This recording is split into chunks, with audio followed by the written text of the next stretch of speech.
नमस्कार, target with Alok online institute में मैं एनके सिंह विज्ञान विषय के साथ आपका एक बार फिर से स्वागत करता हूं, अभिनंदन करता हूं। प्रश्न संग्रह की इस सीरीज का आज अगला भाग है और इस प्रश्न संग्रह का महत्वपूर्ण उद्देश्य हमने आपको बताया था। ये जितने भी प्रश्न रहेंगे ये सारे प्रश्न आपके एग्जाम के लिए बहुत महत्वपूर्ण हैं। ये किन्हीं न किन्हीं एग्जाम में पूछे गए हैं या इन को प्रश्नों की जो प्रोबेबिलिटी है वो आने वाले जितने भी एग्जाम हैं उनमें क्या है, ज्यादा है। ठीक है, तो शुरू करते हैं आज का पहला क्वेश्चन। पहला क्वेश्चन आज का है, वर्णांधता या डाल्टोनिज्म नामक रोग में प्रभावित होता है। वर्णांधता या डाल्टोनिज्म नामक रोग में प्रभावित होता है। क्या प्रभावित होता है, यानी कि ये किस पे इफेक्ट करता है?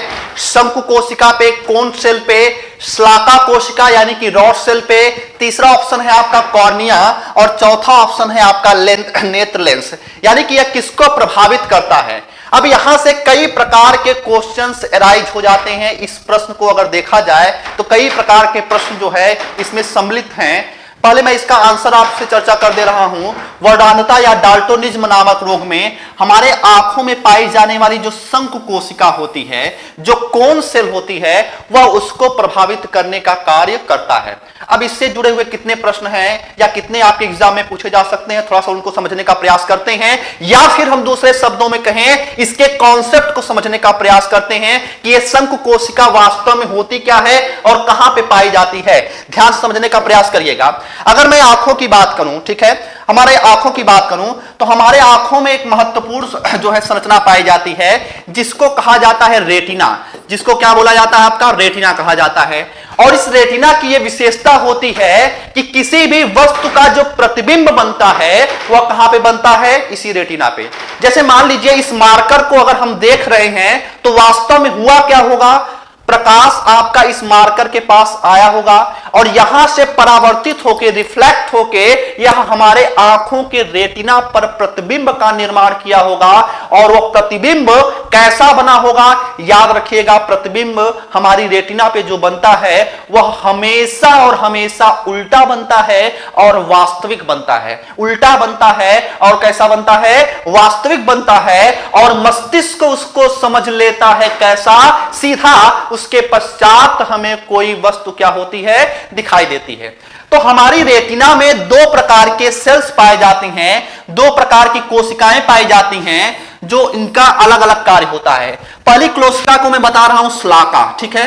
पहली कोशिका होती है श्लाका, बहुत ध्यानपूर्वक समझने का प्रयास करिएगा, कई बार क्वेश्चन यहां से बने हुए हैं। और दूसरी कोशिका होती है शंकु कोशिका। श्लाका को कहा जाता है रॉड सेल, इसको कहा जाता है रॉड सेल, और शंकु कोशिका को कहा जाता है कोन सेल। क्या बोलते हैं इसको, कोन सेल।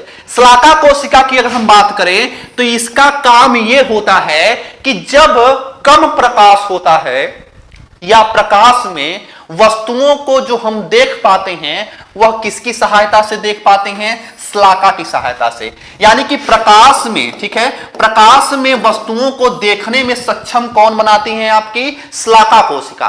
और शंकु कोशिका की अगर मैं बात करूं तो शंकु कोशिका या जो कोन सेल होता है यह रंगों के पहचान कराने में क्या होता है, सहायक। यानी कि जो हम लाल, पीले, हरे, नीले कलर के जो देखते हैं विभिन्न प्रकार की वस्तुओं को, उसमें आंखों में पाई जाने वाली ये जो शंकु कोशिका होती है, ये जो कोन सेल होती है, यह हमारे क्या करती है, मदद करती है विभिन्न प्रकार के रंगों के पहचान कराने में। अब यहां से दो क्वेश्चन आपसे पूछे जाते हैं और दोनों क्वेश्चन को अगर थोड़ा सा कॉन्सेप्ट के तराजू पे तौलना चाहें तो अभी यहीं से क्लियर हो जाएगा। ध्यान से समझिएगा।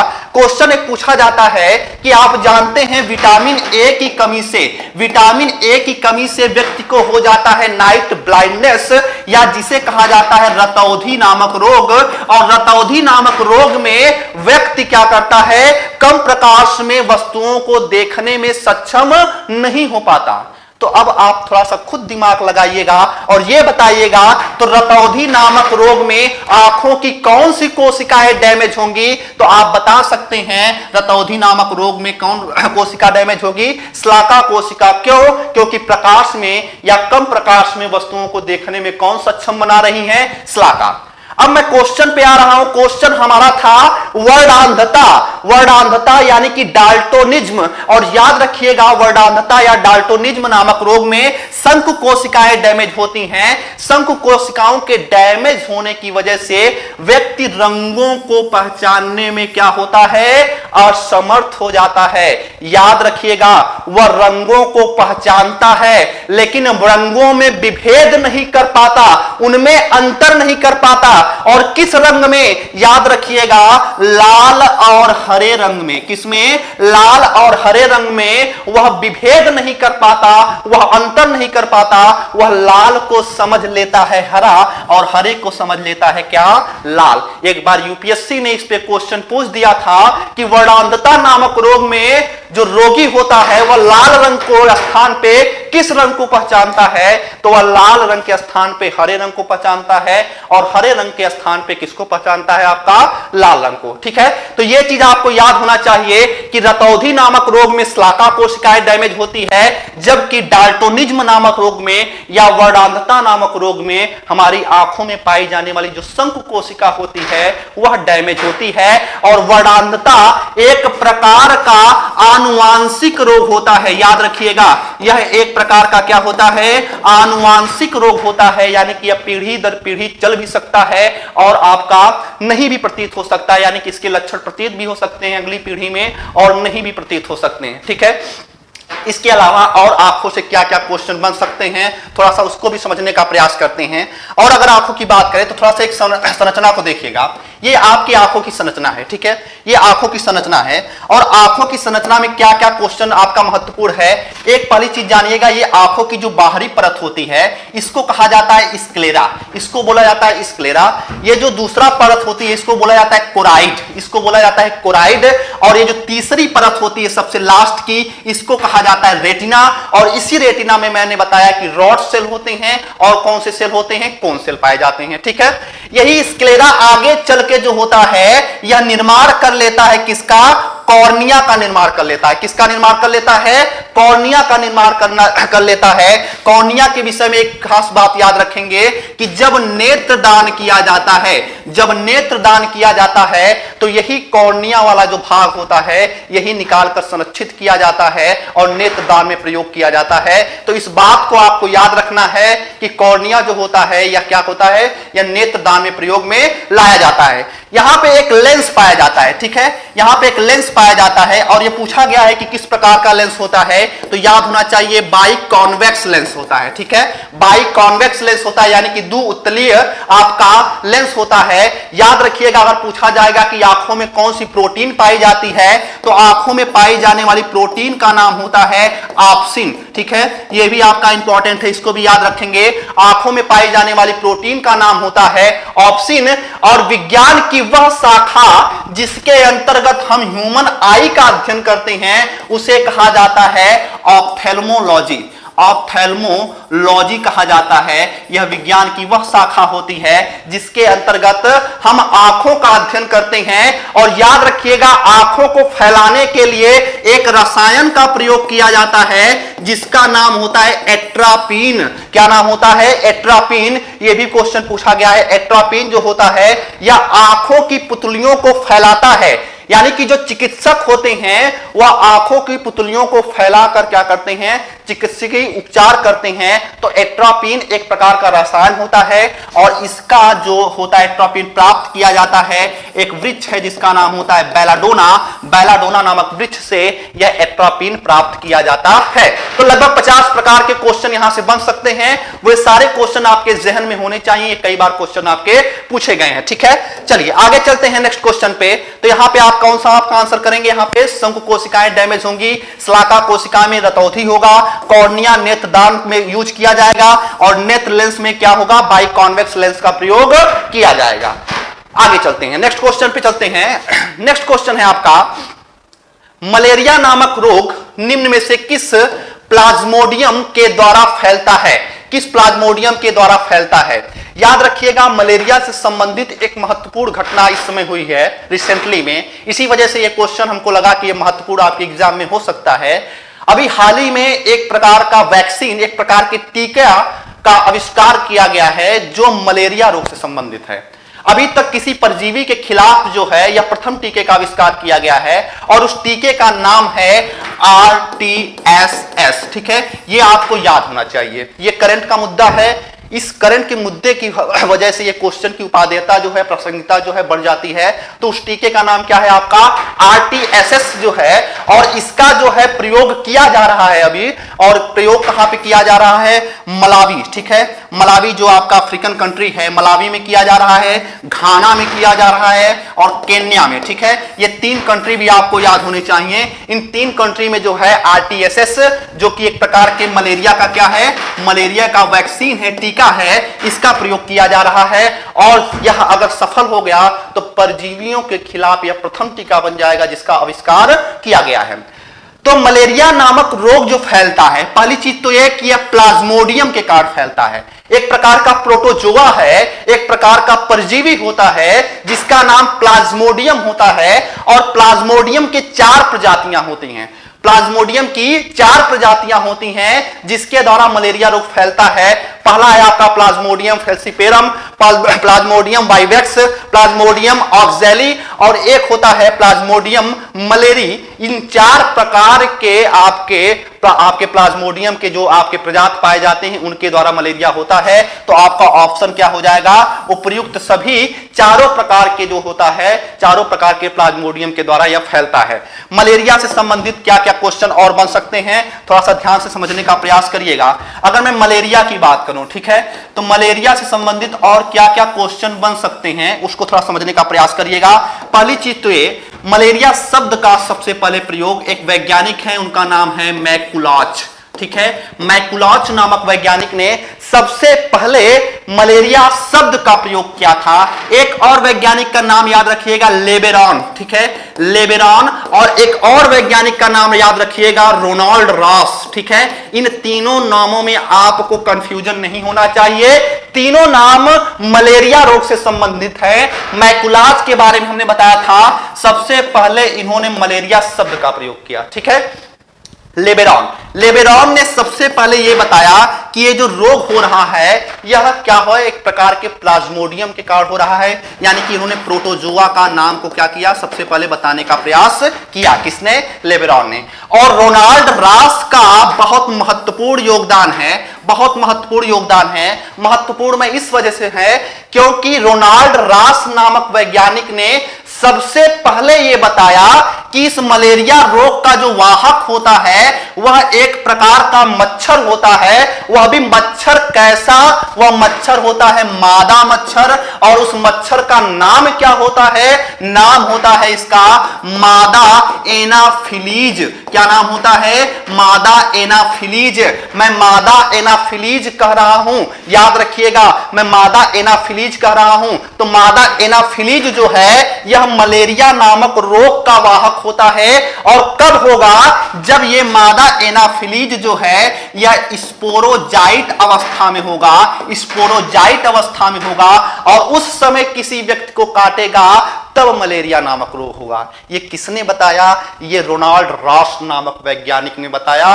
तो ये बहुत महत्वपूर्ण बात है, बहुत सूक्ष्म बात उन्होंने बताई कि मलेरिया रोग का वाहक मच्छर होता है, लेकिन कौन सा मच्छर? मादा मच्छर। कौन सा मादा मच्छर? मादा एनाफिलीज। और मादा एनाफिलीज किस अवस्था में होना चाहिए तब वह काटेगा मलेरिया होगा? तो वह स्पोरोजाइट नामक अवस्था में होगा और तब उस समय काटेगा तो क्या होगा? मलेरिया नामक रोग होगा। मलेरिया नामक रोग में यह हमारे शरीर का अंग कौन सा क्षतिग्रस्त होता है? तो आरबीसी को क्या करती हैं? विघटित करने लगती हैं। और आरबीसी के साथ साथ हमारे शरीर का जो स्प्लीन होता है, तिल्ली होता है, प्लीहा जो होता है, उसको प्रभावित करने का यह कार्य करता है। अगर मलेरिया के उपचार की बात करें तो मलेरिया के उपचार में प्रयोग आती है एक दवा जिसका नाम होता है कुनैन। और कुनैन प्राप्त किया जाता है सिनकोना नामक वृक्ष से। सिनकोना के कहां से? तो सिनकोना के छाल से जो होता है इसको प्राप्त किया जाता है। और अगर पूछा जाए कौन सी दवा है तो याद होना चाहिए क्लोरोक्वीन। ठीक है, क्लोरोक्वीन नामक दवा जो होती है यह भी मलेरिया के उपचार में प्रयोग में लाई जाती है। तो इतनी बातें जो है आपको पता होनी चाहिए। और जो हमने टीके का नाम बताया उसका नाम क्या है? RTS। क्या नाम होता है आपका? RTSS। यह उस टीके का नाम है जो मलेरिया के लिए हाल ही में क्या किया गया है? खोजा गया है। ठीक है, तो इतनी सारी बातें जो हैं आप याद रखेंगे, अपने जहन में बैठा के रखेंगे और उसके बाद आप एग्जामिनेशन हॉल में जाएंगे। चलिए आगे चलते हैं, तो आपका हो जाएगा क्या? उपयुक्त सभी। नेक्स्ट क्वेश्चन हमारा है, नेक्स्ट क्वेश्चन परिदर्शी। ठीक है, परिदर्शी यानी कि पेरिस्कोप नामक यंत्र में समतल दर्पणों को रखा जाता है, किस एंगल पे रखा जाएगा? क्या ये 45 अंश के कोण पे रखा जाएगा कि 60 अंश के कोण पे कि 65 अंश के कोण पे कि 50 अंश के कोण पे? ठीक है, परिदर्शी यानी कि पेरिस्कोप। पहली बात तो आपको ये समझ लेना चाहिए यहां पे कि पेरिस्कोप में किसका प्रयोग किया जाता है? समतल दर्पण का। किसका प्रयोग किया जाता है? समतल दर्पण। समतल दर्पण जिसका तल समतल हो उसे हम क्या बोलेंगे? उसे हम प्लेन मिरर कहेंगे या उसे हम कहेंगे समतल दर्पण। समतल दर्पण का प्रयोग बहुत जगहों पे किया जाता है, लेकिन 2-3 पॉइंट आप याद रखेंगे जो आपके एग्जाम के रिलेवेंट हैं। पहला आप ये याद रखेंगे कि समतल दर्पण का प्रयोग परिदर्शी नामक यंत्र में किया जाता है। अभी क्या होता है परिदर्शी मैं समझा रहा हूं। एक और यंत्र होता है जिसको बोला जाता है बहुरूपदर्शी, और बहुरूपदर्शी को कहा जाता है कैलिडोस्कोप। क्या बोलते हैं उसको? कैलिडोस्कोप। और जिसमें हम अपना सुंदर चेहरा देखते हैं वह भी एक प्रकार का क्या है? एक प्रकार का समतल दर्पण होता है। तो ये 3 प्रकार के यूजेस आप जानते रहिएगा समतल दर्पण के विषय में। जहां तक पेरिस्कोप की मैं बात करूं तो पेरिस्कोप में एक दूसरे के जो होता है ये 45 डिग्री एंगल पे जो है समतल दर्पण रखे जाते हैं। और परिदर्शी का प्रयोग कहां पे किया जाता है? तो इसका प्रयोग किया जाता है सबमरीन में यानी कि पनडुब्बियों में। ठीक है, पनडुब्बियों में जो होता है इसका प्रयोग किया जाता है। और पनडुब्बियों के साथ साथ एक पॉइंट और याद रखिएगा, बंकरों में। ठीक है, बंकरों में सैनिक प्रयोग में लाते हैं। प्रयोग में लाते हैं। कैसे प्रयोग में लाते हैं थोड़ा समझने का प्रयास करिएगा। कैसे प्रयोग में लाते हैं? जैसे मान लीजिए मैं बात कर रहा हूं सबमरीन में। ठीक है, ध्यान से देखिएगा।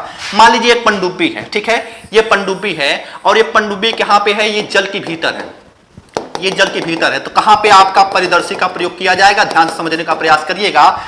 देखिएगा, ये आपका पनडुब्बी है, तो पनडुब्बी है, मान लीजिए इसके इधर से कोई आपका और कोई जलयान आ रहा है। इधर से इसके फ्रंट से कोई जलयान इस पनडुब्बी की तरफ आ रहा है। तो होता क्या है, अगर इसका चित्र लेना है, इसका चित्र देखना है, तो ये आपका पनडुब्बी के अंदर बैठा व्यक्ति कैसे इस चित्र को देखेगा? वह आपका परिदर्शी यानी कि पेरिस्कोप की सहायता से देखेगा। कैसे देखेगा? ध्यान समझने का प्रयास करिएगा।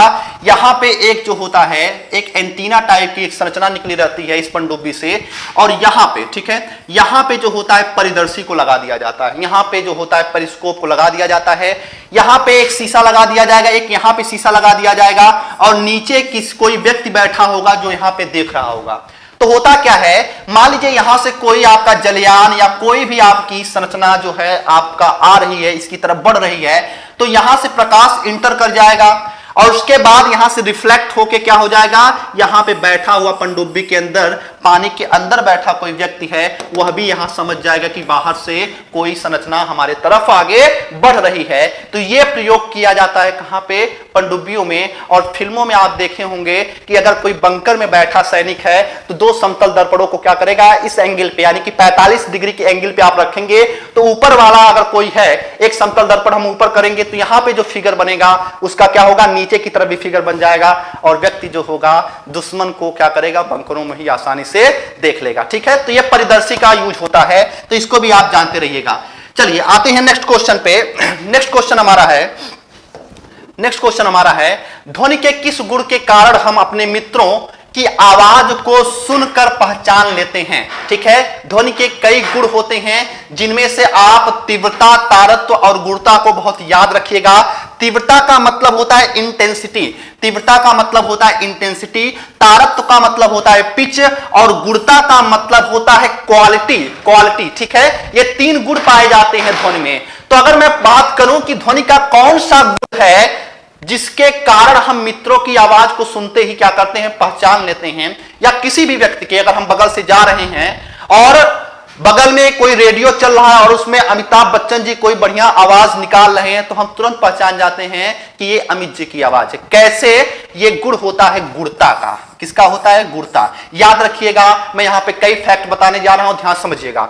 तीव्रता वह गुण होता है जिसके कारण कोई ध्वनि जो है हमको ज्यादा तेज सुनाई पड़ती है, ज्यादा तेज सुनाई पड़ती है, या कैसी सुनाई पड़ती है? धीमी सुनाई पड़ती है। यानी कि जिस भी ध्वनि की तीव्रता अधिक होगी वह ज्यादा तेज सुनाई पड़ेगी, और जिस भी ध्वनि की तीव्रता नीचे होगी वह क्या होगी? धीमी सुनाई पड़ेगी। और ध्वनि की तीव्रता को मापा जाता है डेसिबल में, यह भी याद रखना है। डेसिबल एक छोटी इकाई होती है, इसकी बड़ी इकाई होती है क्या?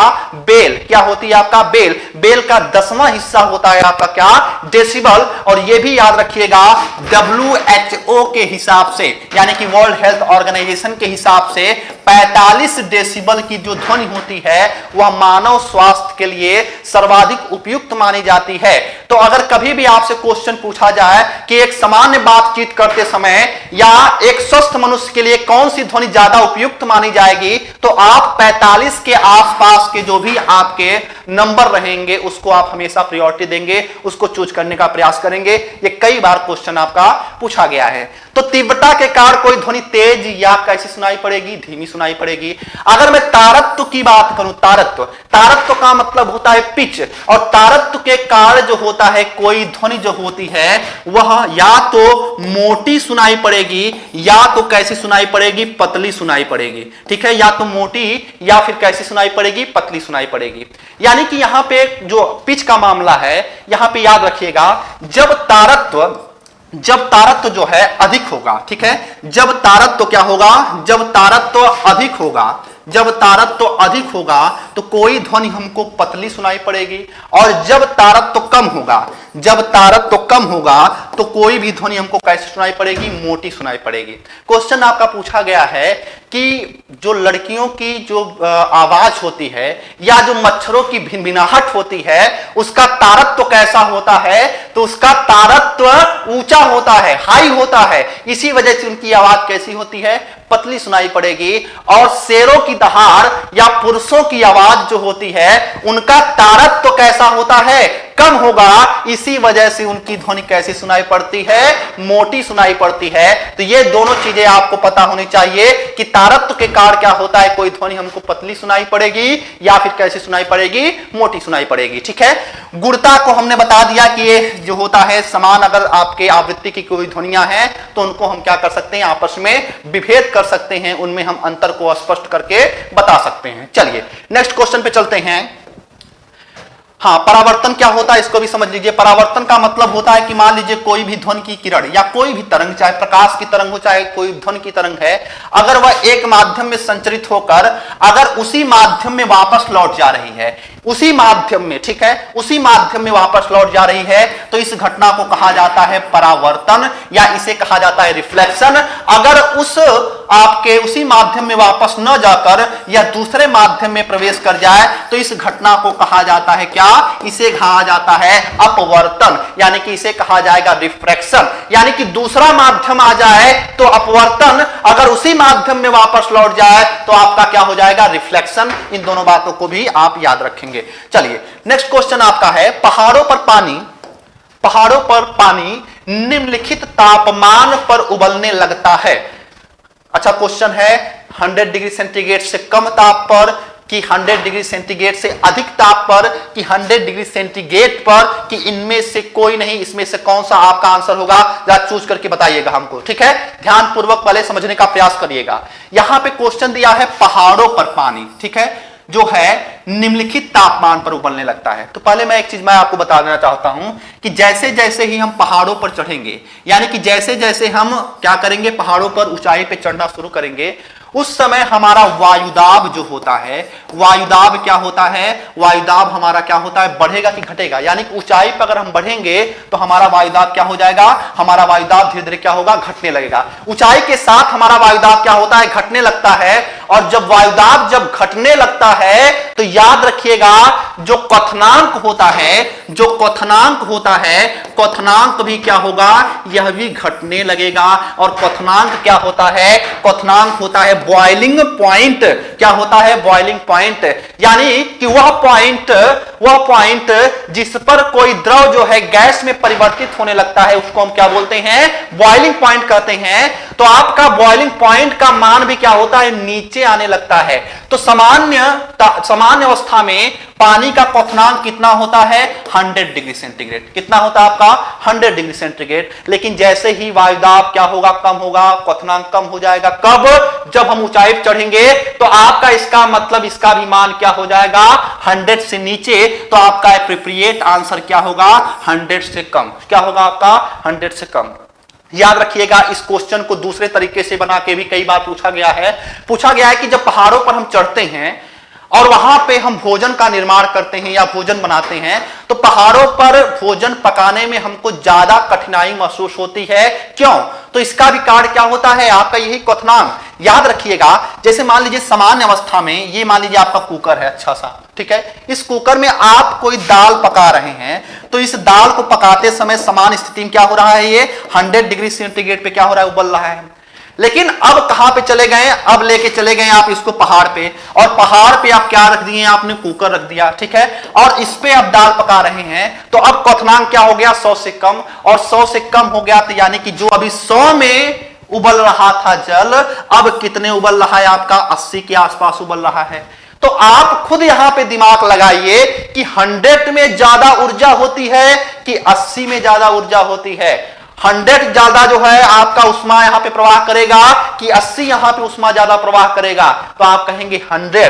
तो 100 में ज्यादा उष्मा होती है, इसी वजह से भोजन जल्दी पक जाता है। जैसे ही हम पहाड़ों पे इसको रखते हैं तो यहां पे ऊर्जा कम होती है, इसी वजह से यहां पे क्या होता है, भोजन देर से पकता है या हमको कठिनाई होती है। तो ये कॉन्सेप्ट याद रखिएगा, यहां से 3-4 तरीके से क्वेश्चन आपका घुमाकर पूछा गया है, लेकिन आशा करता हूं कि अब आपके क्वेश्चन गलत नहीं होंगे और होने भी नहीं चाहिए, ठीक है। जितने भी हमने आपको बताए हैं, ये जितनी भी हमने सीरीज, आपके 10 सीरीज हुए हैं विज्ञान विषय के प्रश्न संग्रह के, इतने आप कवर करके चाहिएगा, ठीक है। उसको आप हाईली स्पीड में कर लेंगे तो मुश्किल से आपका जो 50 मिनट का वीडियो है वो 25 मिनट में समाप्त हो जाएगा, ठीक है। उसको आप 25 मिनट करके सारे वीडियो आप देख के जाइए, सारे कॉन्सेप्ट क्लियर करके जाइए एग्जामिनेशन हॉल में, और आशा करता हूं आपके लगभग बहुत सारे प्रश्न जो है इस विज्ञान प्रश्न के जो प्रश्न संग्रह है उससे जरूर आएंगे। तो सभी लोगों को सबसे पहले विज्ञान जो आपके एग्जाम है उसके लिए wish you very all the best, सभी लोग अच्छे से एग्जाम करके आएंगे। चलिए आते हैं नेक्स्ट क्वेश्चन पे। उससे पहले मैं आपको एक महत्वपूर्ण सूचना बता दूं, जैसा कि हमने आपको बताया है कि यूपीपीसीएस का जो बैच हमारे यहाँ रनिंग प्रोसेस में है और इस समय उसमें विज्ञान विषय और इतिहास और इकोनॉमी, ठीक है, ये तीनों विषय जो है बहुत शानदार तरीके से चल रहे हैं। नोट्स के माध्यम से उनको प्रोवाइड कराया जा रहा है, पढ़ाया भी जा रहा है, और जो रनिंग प्रोसेस में बच्चे हैं उनसे आप फीडबैक ले भी सकते हैं। जुड़ने का बहुत आसान तरीका है, आपको यूपीपीसीएस एंट्री लिखकर 9005815849 पे व्हाट्सएप कर देना है, और उसके बाद हमारी जो जितनी भी टेक्निकल टीम है वो उससे आपसे संपर्क कर लेगी। चलिए आते हैं नेक्स्ट क्वेश्चन पे। नेक्स्ट क्वेश्चन है, निम्न में से कौन सी मीन है, ठीक है, ये बहुत ही आपका इंपॉर्टेंट क्वेश्चन है, आपका पूछा गया है, निम्न में से कौन मीन है। मीन का मतलब है मछली, ठीक है, पहली चीज आप समझिए, मीन का मतलब क्या है, मछली। तो निम्न में से कौन मीन है, हिप्पोकैम्पस की जेलीफिश की क्रेफिश की रजत फिश, ठीक है। याद रखिएगा हमने कहा है कि विज्ञान में कुछ चीजें जो हैं होती हैं उल्टी, ठीक है। अगर फिश लगा है तो इसका मतलब ये नहीं है कि ये मछली है, ठीक है, और इसमें फिश नहीं लगा है तो इसका मतलब ये नहीं है कि ये मछली नहीं है। यहां पे अगर आप इसको चीज को ढूंढेंगे फिश के नाते मछली है तो आप धोखा खा जाएंगे, क्योंकि हिप्पोकैम्पस जो होता है, हिप्पोकैम्पस जो होता है यह एक प्रकार की मीन होती है, यह एक प्रकार की मछली होती है। और अगर मैं बात करूं जेलीफिश, ठीक है, जेलीफिश जो होता है, या फिर आप यहां पे देख रहे हैं क्रेफिश जो होता है, क्रेफिश, ठीक है, और ये आपका जो रजत फिश है, ठीक है, रजत फिश, ठीक है, या जिसको हम सिल्वर फिश भी कह सकते हैं, ठीक है। ये जितने भी फिश हैं ये वास्तविक मछलियां नहीं है, ये वास्तविक मछलियां नहीं है, यानी कि इनको हम मछली नहीं कह सकते हैं। जबकि कुछ मछलियां हैं, जैसे अगर कहा जाए आपको डॉग फिश, ठीक है, यानी कि कुत्ता मछली, तो यह मछली है, ठीक है, कुत्ता मछली मतलब मछली है। अगर पूछा जाए कि कोई बिल्ली मछली है यानी कि कैट फिश है, तो याद रखिएगा ये मछली है, एक प्रकार की वास्तविक मछली होती है। और अगर पूछा जाए कोई रैट फिश, यानी कि अगर कहा जाए कि चूहा मछली, तो मछली है। और अगर पूछा जाए हॉर्स, ठीक है, हॉर्स फिश, तो यह एक प्रकार की वास्तविक मछली है। और यहीं पे अगर कोई और क्वेश्चन पूछ दे, यानी कि कुत्ता, बिल्ली, रैट, हॉर्स, और याद रखिएगा ये जो हॉर्स फिश है, इसी को हम कहते हैं हिप्पोकैम्पस को। किसको कहते हैं? हिप्पोकैम्पस को कहते हैं। तो याद रखिएगा कुत्ता, बिल्ली और चूहा और घोड़ा, ये सब क्या है? ये वास्तविक मछलियां हैं। जबकि अगर मैं बात करूं जेली फिश, क्रेफिश, रजत फिश, ये सारी जो है आपकी वास्तविक मछलियां नहीं है। ये कई बार आपका क्वेश्चन बना हुआ है, तो इसको आप याद रखेंगे। चलिए नेक्स्ट क्वेश्चन पे चलते हैं। नेक्स्ट क्वेश्चन है, लैक्टोज किस प्रकार की शर्करा होती है? लैक्टोज किस प्रकार की शर्करा होती है?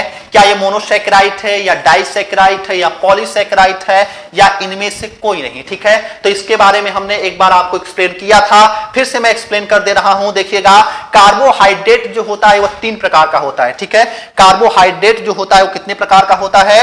वह 3 प्रकार का होता है। याद रखिएगा, वेरी इंपॉर्टेंट, कई बार क्वेश्चन आपका पूछा गया है। कार्बोहाइड्रेट आपका 3 प्रकार का होता है। एक होता है आपका मोनोसैकेराइड, एक होता है आपका मोनोसैकेराइड, दूसरा होता है आपका डाइसैकेराइड, दूसरा होता है आपका क्या? डाइसैकेराइड, ठीक है, डाइसैकेराइड, और तीसरा होता है आपका पॉलीसैकेराइड। ठीक है, तीसरा होता है आपका पॉलीसैकेराइड। ये विभिन्न प्रकार के शर्करा जो अणु पाए जाते हैं उसके आधार पे 3 प्रकार के कार्बोहाइड्रेट बन जाते हैं, मोनोसैकेराइड, डाइसैकेराइड, पॉलीसैकेराइड। कार्बोहाइड्रेट की अगर बात करें तो आप जानते हैं कार्बोहाइड्रेट के विषय में, कार्बोहाइड्रेट का सबसे प्रमुख कार्य होता है मनुष्य के शरीर को ऊर्जा प्रदान करना। और 1 ग्राम अगर कार्बोहाइड्रेट का जारण होगा तो लगभग 4.2 किलो कैलोरी ऊर्जा क्या होगी? विमुक्त होगी। कितना? 4.2 किलो कैलोरी ऊर्जा क्या होती है? विमुक्त होती है। मोनोसैकेराइड की बात करेंगे तो इसके अंतर्गत याद रखिएगा सबसे इंपॉर्टेंट है ग्लूकोज। अगर दूसरी बात आप करेंगे तो बात करेंगे फ्रक्टोज के विषय में, और तीसरी बात करेंगे तो आप बात करेंगे ग्लैक्टोज के विषय में। ग्लैक्टोज के विषय में ये मोनोसैकेराइड है। डाइसैकेराइड की अगर मैं बात करूं तो आप इसमें क्या याद रखेंगे? सुक्रोज। क्या याद रखेंगे आप? सुक्रोज को याद रखेंगे। अगर नेक्स्ट अगर मैं बात करूं तो एक और याद रखिएगा, माल्टोज। क्या याद रखेंगे? माल्टोज को याद रखेंगे।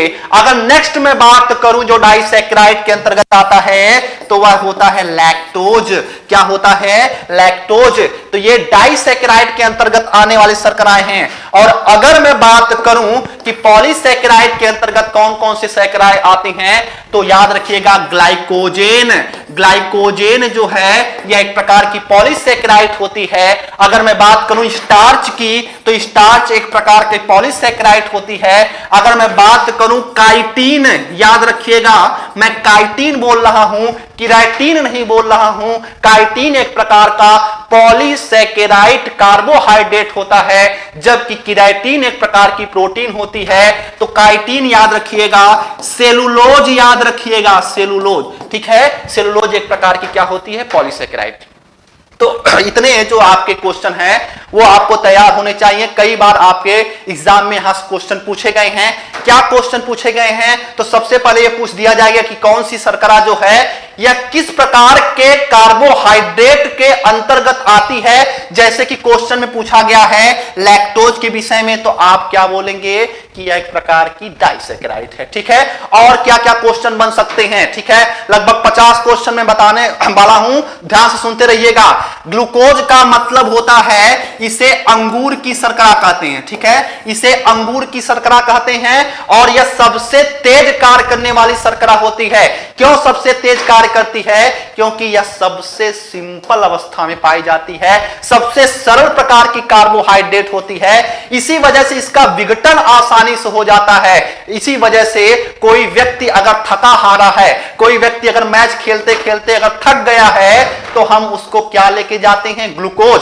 क्या आप एक थाली लेके जाते हैं कि नहीं आप रोटी खा लीजिए, चावल खा लीजिए, एनर्जी मिल जाएगी? नहीं, आप क्या लेके जाते हैं? ग्लूकोज लेके जाते हैं, क्योंकि रोटी चावल खाएगा अगर व्यक्ति तब उसके शरीर में पाचन होगा, पाचन के उपरांत बनेगा ग्लूकोज। और वैसे हम डायरेक्ट क्या दे रहे हैं उसको? ग्लूकोज। कि लो भैया ये डायरेक्ट ग्लूकोज है और ग्लूकोज का डायरेक्ट अवशोषण हो जाएगा, इसका पाचन नहीं होगा। इसी वजह से क्या होगा? यह तुरंत जो है एनर्जी देने का कार्य करता है। तो इसे अंगूर की शर्करा कहते हैं, ठीक है। और फ्रैक्टोज याद रखिएगा, जितने भी मीठे फल होते हैं उसमें फ्रैक्टोज पाए जाते हैं, लेकिन अंगूर इसका अपवाद है। अंगूर में क्या पाया जाएगा? आपका अंगूर में पाया जाएगा ग्लूकोज।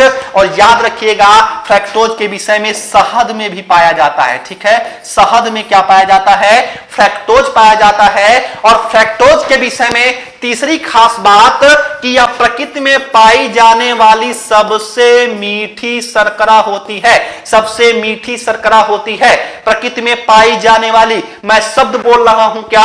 प्रकृति में पाई जाने वाली, लेकिन कृत्रिम रूप से पाई जाने वाली सबसे मीठी शर्करा होती है सैकेरीन। क्या होती है? सैकेरीन। सैकेरीन जो होती है यह कृत्रिम रूप से पाई जाने वाली सबसे मीठी शर्करा होती है। तो ये दोनों पॉइंट आप याद रखेंगे। सुक्रोज जो होता है यह गन्ने में पाया जाता है, याद रखिएगा। गन्ने में पाई जाने वाली शर्करा होती है कौन सी? आपका सुक्रोज। अगर सुक्रोज के बारे में अगर हम बात करें माल्टोज, तो माल्टोज जो होता है यह अनाज में पाई जाने वाली शर्करा होती है। किसमें? अनाज में पाई जाने वाली शर्करा होती है। लैक्टोज की अगर बात करें, लैक्टोज, तो लैक्टोज जो होता है यह दूध में पाई जाने वाली शर्करा होती है। किसमें? दूध में पाई जाने वाली शर्करा होती है। ग्लाइकोजेन जो होता है यह जंतुओं में संचित होने वाली कार्बोहाइड्रेट होती है। और जब हमारे शरीर में अधिक मात्रा में ग्लूकोज हो जाता है तो उसको ग्लाइकोजेन के रूप में संरक्षित कर लिया जाता है। कहां पे संरक्षित कर लिया जाता है? मानव यकृत में, मानव लीवर में। तो यह चीज आपको याद होना चाहिए। स्टार्च क्या होता है? स्टार्च, तो स्टार्च जो होता है ये पौधों में संचित होने वाली कार्बोहाइड्रेट होती है। पौधों में संचित होने वाली कार्बोहाइड्रेट। काइटिन एक प्रकार का कार्बोहाइड्रेट होता है जो आर्थ्रोपोडा कीड़ा मकोड़े जो होते हैं उनके बाह्य कंकाल के निर्माण में ये मदद करता है। कौन सा? काइटिन। और काइटिन को आपको कंफ्यूजन नहीं करना है। किसके साथ कंफ्यूजन नहीं करना है? केराटिन के साथ। केराटिन एक प्रकार की होती है प्रोटीन। क्या होती है? प्रोटीन होती है। और काइटिन एक प्रकार का कार्बोहाइड्रेट होता है। केराटिन के कारण नाखून और बाल का क्या होता है? निर्माण होगा। सेलुलोज की अगर बात करेंगे, सेलुलोज, तो सेलुलोज के विषय में याद रखिएगा दो बातें महत्वपूर्ण। पहली बात तो यह कि यह प्रकृति में पाई जाने वाली सबसे क्या होती है? अधिक मात्रा में कार्बोहाइड्रेट होती है। हमारे प्रकृति में पाई जाने वाले सबसे अधिक मात्रा में कार्बोहाइड्रेट का नाम सेलुलोज। और दूसरी बात इसके विषय में यह कि मानव जो है यह सेलुलोज का पाचन नहीं करता है। वह इस वजह से नहीं करता है क्योंकि मनुष्य के शरीर में वर्मीफॉर्म अपेंडिक्स एक प्रकार का अवशेषी अंग हो गया है और अब वह सेलुलोज का पाचन नहीं करता है। ठीक है, तो आशा करता हूं जो भी क्वेश्चन, जितने भी क्वेश्चन आपके बनेंगे वो सारे आपके जहन में आपके फीड हो गए होंगे। ठीक है, चलिए आगे चलते हैं नेक्स्ट क्वेश्चन पे। तो इसमें कौन सा हो जाएगा आपका आंसर? इसमें आंसर हो जाएगा आपका डाइसैकेराइड। कौन सा हो जाएगा? डाइसैकेराइड। नेक्स्ट क्वेश्चन पे चलते हैं। संक्रमण रोधी विटामिन, ठीक है, संक्रमण रोधी विटामिन, एंटी इन्फेक्शन विटामिन किसे कहा जाता है? तो याद रखिएगा जो विटामिन ए होता है, विटामिन ए, ठीक है, विटामिन ए जो होता है यह आपका इसे जो है इसे संक्रमण रोधी विटामिन कहा जाता है क्योंकि यह संक्रमण का रोधन करने का में क्या होता है? समर्थ होता है। याद रखिएगा आप एग्जाम देने जा रहे हैं तो विटामिन से लेके जितने भी क्वेश्चन बनते हैं वो सारी चीजें आप याद रखेंगे। तो एक क्वेश्चन आपको लगभग जो है आपके प्रत्येक एग्जाम में पूछा जाता है तो वो आपको मिल जाएगा। जैसे अगर मैं बात करूं विटामिन से लेकर केवल दो बातें याद रखिएगा। पहली बात, विटामिन जो है उसके रासायनिक नाम को आप याद रखिएगा, ठीक है, रासायनिक नाम यानी कि केमिकल नेम को आप उसको याद रखेंगे। और दूसरी खास बात विटामिन के लेके आप ये याद रखेंगे कि उससे संबंधित जो कुछ रोग होते हैं उस रोग को आप याद रखेंगे। ठीक है, बस केवल दो बातें याद रखेंगे, सोर्स नहीं भी याद रखेंगे तो कोई दिक्कत नहीं है। तो ये दोनों बातें याद करके आप जाएंगे तो आपके एग्जाम में सहूलियत होगी। और एक क्वेश्चन प्रत्येक एग्जाम में पूछा जाता है। तो मेरा उद्देश्य क्या है? मेरा उद्देश्य है कि आपके प्रत्येक क्वेश्चन को टच करना। तो एक बार मेरे साथ 5 मिनट के लिए कंसंट्रेट हो जाइएगा और 5 मिनट में मैं जितने भी विटामिन से क्वेश्चन बन सकते हैं वो मैं आपको बताने का प्रयास करूंगा। देखिएगा, विटामिन की अगर मैं बात करूंगा तो विटामिन का सिद्धांत एक वैज्ञानिक दिए थे, उनका नाम है फंक। ठीक है, तो फंक नामक वैज्ञानिक को नाम याद रखेंगे, इनका संबंध है विटामिन से। विटामिन जो होता है वह 2 प्रकार के होते हैं। कौन कौन से होते हैं? पहले प्रकार के विटामिन जो होते हैं जो वसा में घुलनशील होते हैं, और वसा में घुलनशील विटामिन 4 होते हैं। याद रखिएगा कौन कौन से। पहला होता है ए, दूसरा होता है डी, तीसरा होता है ई और चौथा होता है के, ए डी ई के। ठीक है, दूसरा होता है जो कम होता है वो वसा में घुलनशील विटामिन, तो सॉरी जल में घुलनशील विटामिन। तो जल में जो घुलनशील विटामिन होते हैं, जल में आपके घुलनशील कितने विटामिन होते हैं थोड़ा सा देखिएगा। जल की अगर मैं बात करूंगा तो जल में आपके 2 विटामिन याद रखिएगा। एक विटामिन होता है बी कॉम्प्लेक्स, ठीक है, बी कॉम्प्लेक्स और सी। याद रखिएगा बी कोई भी विटामिन नहीं होता है। ठीक है, बी कोई भी विटामिन नहीं होता है, हमेशा बी कॉम्प्लेक्स होता है। बी जो है, हालांकि जो बी कॉम्प्लेक्स होता है कई प्रकार के विटामिनों का क्या होता है, समूह होगा। ठीक है, तो मेरे साथ क्या क्या है इंपॉर्टेंट ध्यान समझिएगा। पहली चीज तो आपको यह क्लियर होना चाहिए कि कौन सा वर्षा में घुलनशील है और कौन सा जल में घुलनशील विटामिन है। ठीक है, रासायनिक नाम मैं एक एक करके बताने जा रहा हूं, ध्यान समझिएगा।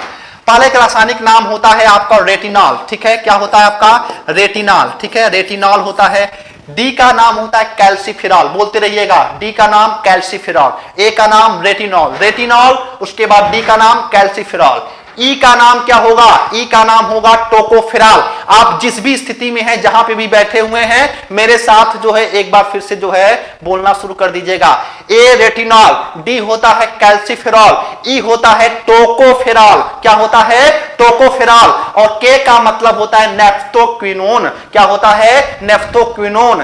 तो फिर से पीछे से मैं चल रहा हूं, नेफ्थोक्विनोन, टोकोफेरॉल, कैल्सिफेरॉल, रेटिनॉल। ठीक है, इतनी चीजें आपको क्लियर हो जानी चाहिए। बी कॉम्प्लेक्स में कई प्रकार के विटामिनों का समूह है, जैसे आप बता सकते हैं B1 को आप याद रखिएगा, B2 को याद रखिएगा, B3 को याद रखिएगा, B5 को याद रखिएगा, B6 को याद रखिएगा, B7 को याद रखिएगा, B9 को याद रखिएगा, B12 को याद रखिएगा। ठीक है, इतने विटामिन को आप याद रखेंगे जो बी कॉम्प्लेक्स के अंतर्गत आते हैं। तो एक बार फिर से मैं बोल रहा हूं, विटामिन B1 का नाम क्या होता है? तो B1 का नाम होता है थायमीन। क्या होगा आपका? थायमीन। B2 का रासायनिक नाम क्या होगा? राइबोफ्लेविन। क्या होगा? राइबोफ्लेविन। विटामिन B3 का रासायनिक नाम थोड़ा सा संभल के लीजिएगा, क्योंकि अधिकांश किताबों में गलत लिखा गया है और कुछ लोग गलत पढ़ाते भी हैं। ठीक है, विटामिन B3 का रासायनिक नाम होता है नियासिन। ठीक है, नियासिन, या इसे कहा जाता है निकोटिनामाइड, निकोटिनामाइड। और B5 का रासायनिक नाम होता है पेंटाथिनिक एसिड। क्या होता है? पेंटाथिनिक एसिड। B5 का रासायनिक नाम पेंटाथिनिक एसिड। B6 का रासायनिक नाम पायरिडॉक्सिन। क्या होता है आपका? पायरिडॉक्सिन। और B7 का रासायनिक नाम होता है बायोटीन। क्या होता है आपका? बायोटीन, जिसे विटामिन H के भी नाम से जानते हैं। और विटामिन B9 का रासायनिक नाम होता है फोलिक एसिड। क्या होता है आपका? Folic acid. और विटामिन B12 का रासायनिक नाम होता है साइनोकोबालामीन। क्या होगा? साइनोकोबालामीन। कोबाला इस वजह से क्योंकि इसमें कोबाल्ट पाया जाता है। वेरी इंपॉर्टेंट, क्या पाया जाता है आपका? कोबाल्ट पाया जाता है। तो ये चीज आपको याद होने चाहिए। फिर से राइबोफ्लेविन, उसके बाद क्या होता है? B2 का रासायनिक नाम क्या होगा? हमने कहा विटामिन 1, फिर से मैं बोल रहा हूं, ध्यान समझिए, रेटिनॉल, उसके बाद कैल्सिफेरॉल, उसके बाद टोकोफेरॉल, उसके बाद नेफ्थोक्विनोन। B1 का रासायनिक नाम क्या होता है? B1 का रासायनिक नाम होता है थायमीन। B2 का रासायनिक नाम क्या होगा? राइबोफ्लेविन। B3 का रासायनिक नाम नियासिन निकोटिनामाइड। B5 का रासायनिक नाम पेंटाथिनिक एसिड। B6 का रासायनिक नाम पायरिडॉक्सिन। B7 का रासायनिक नाम क्या होगा? बायोटीन। B9 का रासायनिक नाम होगा फोलिक एसिड। और B12 का रासायनिक नाम होगा आपका साइनोकोबालामीन। और अगर मैं बात करूंगा C, तो C का मतलब होता है एस्कर्बिक एसिड। क्या होता है आपका? Ascorbic acid. और एस्कर्बिक एसिड जो होता है, यानी कि विटामिन C जो होता है, यह एक प्रकार का विषाणुरोधी विटामिन होता है, यानी कि जब किसी व्यक्ति को चोट लगती है, घाव लगता है, तो उसको भरने में कौन मदद करता है? आपका विटामिन सी। और जितने भी खट्टे फल होते हैं उसमें विटामिन सी पर्याप्त मात्रा में पाया जाता है। याद रखिएगा, अंडे में और दूध में विटामिन सी नहीं पाया जाता है। अंडे और दूध में विटामिन सी नहीं पाया जाता है। अगर मैं बात करूं कुछ रोगों के बारे में, तो आपको रोगों के बारे में पता होना चाहिए। विटामिन ए जो होता है, इसकी कमी से रतौंधी नामक रोग, विटामिन डी की कमी से जो होगा अस्थियों विकृत हो जाएंगी, जैसे कि रिकेट्स नामक रोग हो जाएगा, टिटैनी नामक रोग हो जाएगा, ऑस्टोमलेशिया नामक रोग हो जाएगा। ये विटामिन डी। विटामिन ई जिसे ब्यूटी विटामिन के नाम से जानते हैं, यानी कि हमारी सुंदरता में कमी हो जाएगी, ठीक है। व्यक्ति समय से पहले बूढ़ा हो जाएगा, नपुंसकता जैसी बीमारी हो सकती है। विटामिन ए की कमी से स्टेरिलिटी हो सकती है। और विटामिन के जो होता है, विटामिन के, यह रक्त का थक्का बनने में मदद करता है। क्या करता है? रक्त का थक्का बनने में मदद करता है। कौन? विटामिन के। क्योंकि हमारे यकृत में प्रोथ्राम्बिन के निर्माण में विटामिन के क्या करता है? महत्वपूर्ण भूमिका निभाता है। तो यह भी आप याद रखेंगे, ठीक है। तो सी की कमी से क्या होता है? आपका एस्कर्बिक एसिड होता है, सॉरी, विटामिन सी की कमी से क्या होता है? आपका स्कर्वी नामक रोग होता है। तो इस बात को भी आप याद रखेंगे। तो जितना भी विटामिन से क्वेश्चन बन सकता है वो सारे हमने एक बार आपको रिवीजन करा दिए। आशा करता हूं कि अब गलतियां आप नहीं करके आएंगे। चलिए नेक्स्ट क्वेश्चन पे चलते हैं। नेक्स्ट क्वेश्चन आपका है कि सल्फर किस विटामिन का आवश्यक घटक होता है? पहला है थायमीन, ठीक है, पहला है थायमीन, और दूसरा है आपका बायोटीन। थायमीन बायोटीन का क्रम है, बायोटीन रेटिनॉल का क्रम है, एस्कर्बिक एसिड टोकोफेरॉल का क्रम है, और रेटिनॉल का क्रम है, ठीक है। तो अगर पहले आपको यह पता होना चाहिए कि इन रासायनिक नामों को अगर डिकोड करेंगे तो थायमीन क्या होता है, ठीक है, और बायोटीन क्या होता है। तो थायमीन का मतलब होता है B1, क्या होता है? B1। और बायोटीन का मतलब क्या होता है? आपका B7, क्या होता है? B7। अगर रेटिनॉल की मैं बात करूंगा तो रेटिनॉल क्या होता है? Vitamin A. बायोटीन क्या होता है? B7, ठीक है। एस्कर्बिक एसिड क्या होता है? हमने बताया C। टोकोफेरॉल क्या होता है? Vitamin E. इसके बाद अगर रेटिनॉल की बात करेंगे तो रेटिनॉल क्या होता है? ए।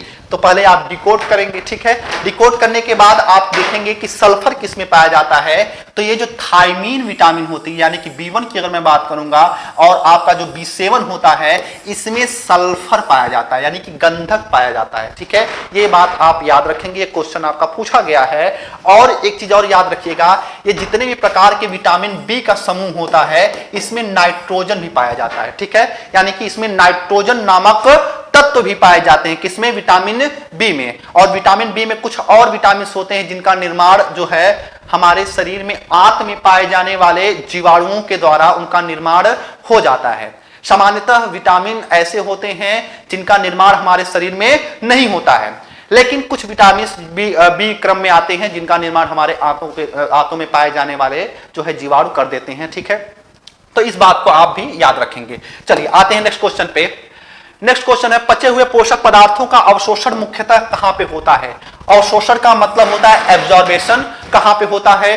कोलन में होगा, कि छोटी आंत में होगा, कि बड़ी आंत में होगा, कि अमाशय में होगा, ठीक है। हमारे शरीर में भोजन का पाचन जो है, पाचन होने के उपरांत होता है अवशोषण। भोजन के पाचन के 5 चरण होते हैं। तो उन 5 चरणों में भोजन का अवशोषण तब होता है जब भोजन का पाचन हो जाता है, यानी कि जब डाइजेशन हो जाता है तो उसके बाद अवशोषण की क्रिया होती है। अवशोषण क्यों होता है, थोड़ा सा ध्यान से समझने का प्रयास करिएगा। मैं कॉन्सेप्ट पे ले जाना चाहता हूं आपको। अवशोषण क्यों होता है? जैसे मान लीजिए कि आपके शरीर को इस समय मैं बोल रहा हूं, ठीक है, या मैं आपको पढ़ा रहा हूं, या मैं इससे हाथों से लिख रहा हूं, तो इस हमारे हाथों के कोशिकाओं को क्या चाहिए? एनर्जी। मान लीजिए हमने हाथों से लिखते लिखते क्या कर लिए, हमारे हाथ हमारे थक गए हैं, अर्थात अब यहां पे ग्लूकोज नहीं रहा। तो जब यहां पे ग्लूकोज नहीं रहा इस कोशिका के पास, तो इसको क्या चाहिए? ग्लूकोज चाहिए। और जब हाथों की कोशिकाओं को ग्लूकोज चाहिए तो ग्लूकोज कहां से मिलेगा? ग्लूकोज मिलेगा भोजन से। तो भोजन आपने किया, रोटी चावल खाया, तो उसके बाद हुआ पाचन, और पाचन की क्रिया संपूर्ण हो जाती है। कहां पे?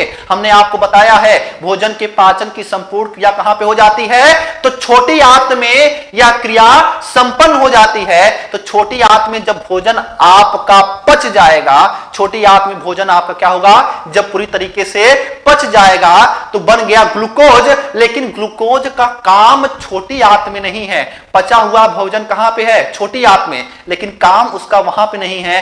काम उसका कहां पे है? काम हमारे हाथों की कोशिकाओं को है। इस समय हमारी हाथ की कोशिकाएं काम कर रही हैं, तो इसको आवश्यकता है एनर्जी की। तो वहां से ब्लड के द्वारा जो है उसको एब्जॉर्ब कर लिया जाएगा, उसको अवशोषित कर लिया जाएगा, और अवशोषित करके शरीर के जिस भी कोशिका को इसकी आवश्यकता होगी उसको पहुंचा दिया जाएगा। तो आपको ये याद होना चाहिए कि आंत में भी बेसिकली छोटी आंत, यानी कि मैं बात करूंगा स्मॉल इंटेस्टाइन की, किसकी मैं बात करूंगा? स्मॉल इंटेस्टाइन की। स्मॉल इंटेस्टाइन के बारे में आपको पता होना चाहिए कि इसके 3 हिस्से होते हैं, 3 भागों में आपका स्मॉल इंटेस्टाइन बटा होता है। आपको पता होना चाहिए कि ये हमारा क्या हो गया? ग्रासनली, ये मुखगुहा, ये क्या हो गया आपका? अमाशय, अमाशय के बाद ये क्या हो गया? डियोडेनम, डियोडेनम के बाद ये क्या हो गया आपका? छोटी आंत, ठीक है, छोटी आंत जिसको हम कहते हैं, ध्यान समझिएगा। तो आपका ये हिस्सा जो आप दिख रहे हैं, अमाशय से लेके यहां तक का जो हिस्सा देख रहे हैं, यहां से लेके यहां तक का हिस्सा जो होता है वो छोटी आंत कहलाता है, स्मॉल इंटेस्टाइन कहलाता है। और स्मॉल इंटेस्टाइन के बेसिकली 3 भाग होते हैं।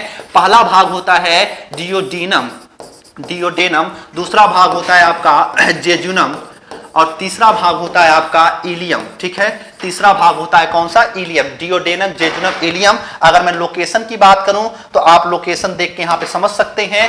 ये जो हिस्सा है, ये यू आकार का जो हिस्सा है जिससे पैंक्रियाज लगा होता है, अग्नाशय लगा होता है, इसे डियोडेनम कहते हैं। और ये जो आपका हिस्सा दिख रहा है, ठीक है, ये जो हिस्सा आपका दिख रहा है, ये जो हिस्सा शुरुआत का हिस्सा है, इसे कहा जाता है जेजुनम। और इसका जो सर्वाधिक बड़ा हिस्सा होता है उसको हम क्या बोलते हैं? इलियम। याद रखिएगा, इलियम जो होता है यह सर्वाधिक बड़ा होता है, ठीक है, यह सर्वाधिक बड़ा होता है। सर्वाधिक बड़ा कौन सा हिस्सा होता है? इलियम। किसमें? छोटी आंत में। छोटी आंत की लंबाई कितनी होती है? लगभग 17 फीट, ठीक है, कितनी होती है? 17 फीट। और छोटी क्यों है? तो हमने आपको बताया है कि छोटी इस वजह से इसका नाम है क्योंकि इसकी लंबाई तो सर्वाधिक है, सर्वाधिक है लंबाई, लेकिन इसका व्यास बड़ी आंत से क्या होता है? छोटा होता है। इसी वजह से इसका नाम क्या है? छोटी आंत कहा जाता है। इतनी बातें आप याद रखेंगे।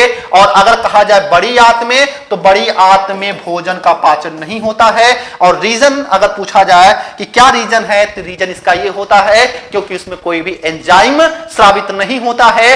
तो अगर एंजाइम रहेगा तो भोजन के पाचन की क्रिया होगी, अगर एंजाइम नहीं रहेगा तो भोजन के पाचन की क्रिया नहीं रहेगी। तो एंजाइम है तो पाचन होगा, एंजाइम नहीं है तो पाचन की क्रिया नहीं होगी। तो बड़ी आंत में न एंजाइम पाए जाने के कारण जो होता है, यहां पे क्या होता है? भोजन का पाचन नहीं होता है।